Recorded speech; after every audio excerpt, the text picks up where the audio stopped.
So a little while ago, I had linked one of Glen Greenwald's videos specifically about Ukraine to Sitch and Adam and Good Logic. And in that video, Glen Greenwald played a series of clips of a congressman being interviewed and saying the quiet part out loud about regime change in Ukraine. Now, I still haven't really formulated any hard views when it comes to what's going on in Ukraine for the same reasons that I've been giving this whole time, which is that everybody in the situation has a reason to lie. And once again, the suggestion is always just that we need to look at everything through a different lens, which is just translated, are you looking at it to find if America is bad? And I've kind of made it clear that it's not just America. This is what major superpowers do and have always done throughout human history. It's not unique to the United States. Russia does it, China does it, etc. Right? So that's a separate issue, but I once again noticed Sitch was shitting on Glen Greenwald again on a different topic, and that has to do with TikTok as opposed to whether or not we're going to ban it, as opposed to what happened with the Twitter files. So I had seen this on Twitter today before he blocked me, but Sitch says, I find it hilarious but not surprising that after Glen Greenwald has spent months talking about how the Twitter files show the danger of government control over social media, he now is running defense of TikTok being controlled by China, which is actually not what Glen Greenwald said at all. And of course they post another, meme more or less mocking anyone who considers that America might do anything bad. And this is just totally reductive, and the idea again is just to try to create kind of an energy about anybody who doubts the intentions of the United States as if they're just some kind of simpleton or an idiot. And it's very similar to the argument that I had with them about Iraq, but they're getting some pushback. And if we've learned one thing about Sitch or Adam, is that you can never say that America is bad. To which he says, I only spend 99% of the time criticizing American politics, but yeah, go off, Chief. LOL, this is one of the most dishonest replies I've ever read from you. You criticize woke politics in your punditry, but not the government and its policies. If you did honestly believe this, aren't you America bad by your definition, or is it just a slur for you? And he says, you are in the stranglehold of cognitive dissonance. I have do criticize non-woke government policies and actions all the time. To which he replies, LOL, stop the cap. I'm suffering from cognitive dissonance? You're a Biden voter that doesn't even know he's a neocon. Don't believe me? I can listen to any of the National Review or commentary podcasts and get your take on anything by just adding a little simping for Biden. Now, I don't know exactly how I would feel about regulating this to Biden, aside from the fact that, again, Biden did vote for Iraq, and that's why I didn't vote for Biden. But they tend to act like it's just me who has a problem with the way Sitch and Adam have been talking about this topic. And it's interesting because, as I said before, I agree with them on most things, just not this. But it's kind of consistent across the board now. You can't criticize America and not hear from these guys. And it's... Anyway, let's play a little bit of Glen Greenwald's actual point, because one of the things that I said before he blocked me was, if you had bothered to actually listen to Glen's point, he has some valid concerns. Glen Greenwald's point, which he's going to summarize here in a moment, is that the United States government using Twitter to manipulate the people is not better than the United States government blocking social media apps that they don't have control over. I want to turn now to what has become a major controversy, which is the question of what to do about the social media app TikTok. We devoted a show, I believe, last Thursday night to covering the very heated hearing held in Congress and the House, in which, in a very bipartisan manner, almost unanimous, members of both the Republican and Democratic parties on the House Energy and Commerce Committee were united in denouncing the CEO of TikTok for being responsible for all kinds of social ills and all kinds of evils here in the United States.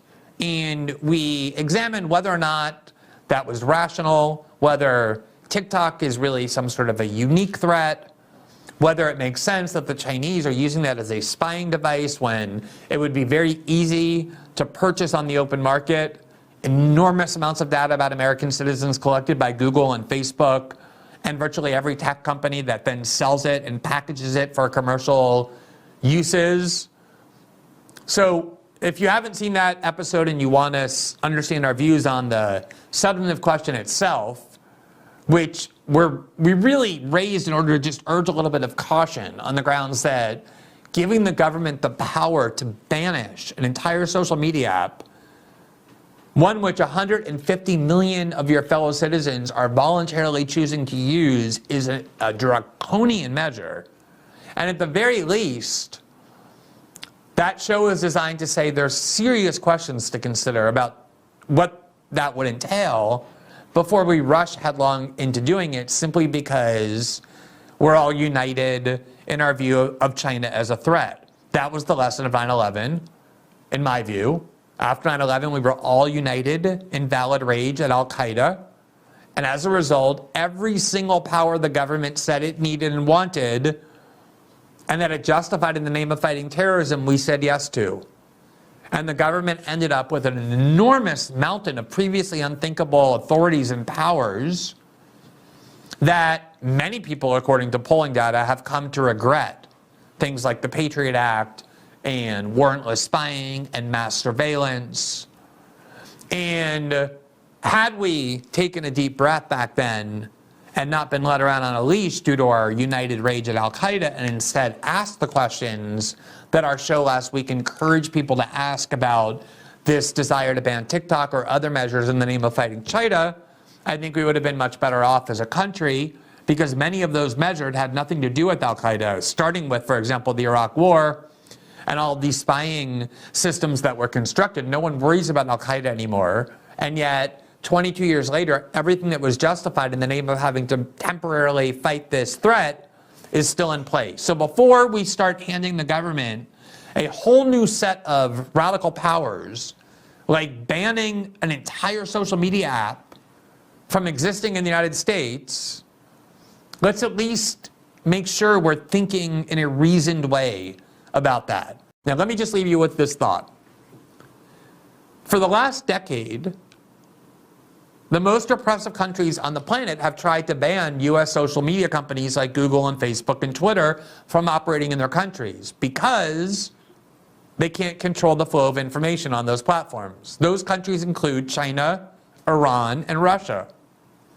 And in the West, it was continuously asserted, correctly in my view, that the eagerness of China, Iran, and Russia to ban Western social media companies from their country was evidence of their authoritarianism, because it evinced a desire to control the flow of information that the citizens of their countries could receive.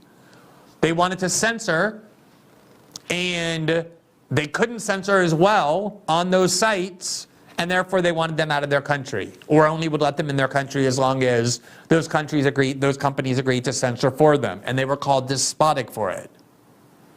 Now we have the Biden administration also wanting to ban a foreign social media app from the United States, and one of the reasons for sure is that we know that they had the ability to control the flow of information on Facebook and Google and Instagram, and to some extent on Twitter, though probably a lot less, which is one of the reasons they're so angry at Elon Musk.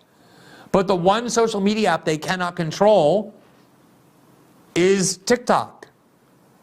So perhaps the reason they want to ban it, perhaps the Biden administration isn't suddenly concerned about the Chinese government spying on you, since it has a zillion other ways to do that.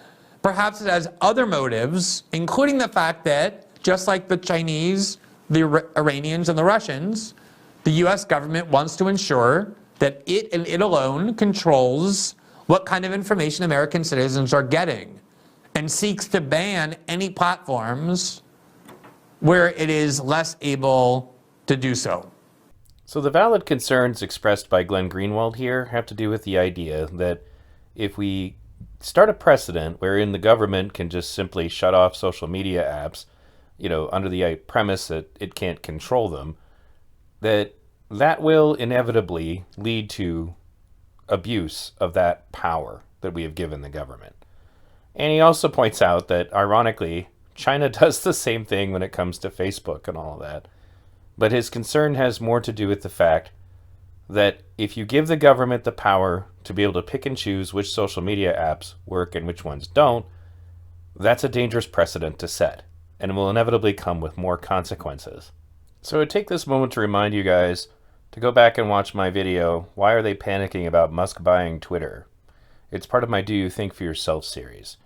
And in it, I go over the fact that even the mainstream media reported that the military paid for a study to determine how much of a given population you have to convince of an idea before it kind of becomes generally accepted.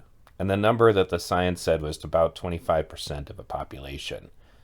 In addition to that, the mainstream media also reported on the fact that in response to what that study said, the government asked for companies to write software to allow them to create armies of fake accounts. So what Glenn is getting at is that the reason they're upset about Twitter is because of the fact that they were using Twitter to manipulate public opinion, and they don't like that they've lost that. They can't do that with TikTok, which is why Glenn feels that they're really interested in banning TikTok, is because they don't have any influence over TikTok. Now, I don't actually have, I basically haven't totally formed my own opinion about this. I think TikTok is dangerous for other reasons. I think TikTok is leading to all kinds of problems for our kids. And I don't necessarily get the impression that Glenn doesn't think that it's not, something to look at when it comes to whether or not TikTok is good for us. The point is that he is more concerned about the government being involved in our social media at all, which is the reason he didn't like what the Twitter files revealed, and can also simultaneously dislike the idea of banning TikTok. Personally, I'm still leaning in the direction of going ahead and banning TikTok, but Glen Greenwald is making very valid points that we need to be vigilant from here on out. Don't forget what it was like when the left more or less conspired to eliminate Parler to try to prevent Trump and his followers from having a social media that they could interact in. It's a similar concept. The difference is now, rather than, saying, well, they're a private company, they're free to go ahead and do whatever they want, now they want the government to go ahead and censor something